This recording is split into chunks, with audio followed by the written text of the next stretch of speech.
We just had a big storm last night and 45 millimeters of rain fell in 1 hour.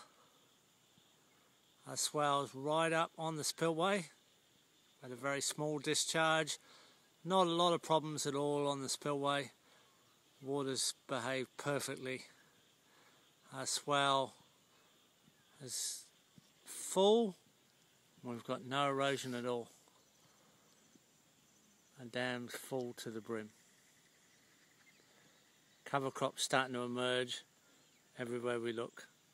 This will be a green landscape in the next few days. I'm stood in the swell at the spillway end. We can see cover crop emerging here right along the water line. And here's our level sill.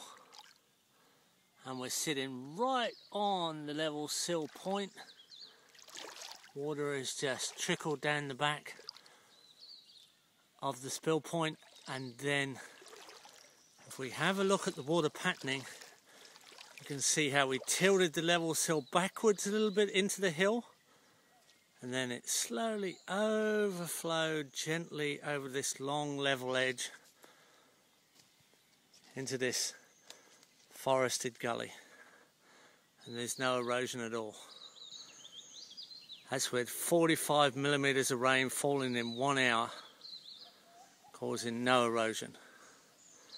Lovely little patterns indicated in the landscape make it quite obvious it was extremely passive. We're halfway up on the spillway on the swell. It's back flooding into the swell and soaking the mound, and our cover crops are germinating really nicely. So if we look down here, we can see that we've got beans that are starting to split and germinate. There's little beans here that are starting to throw out roots.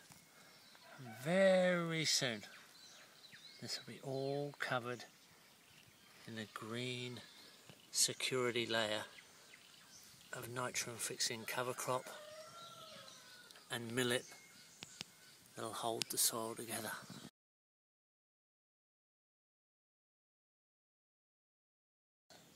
Here's some of our cover crop coming out of the mulch, starting to stabilise the earthworks.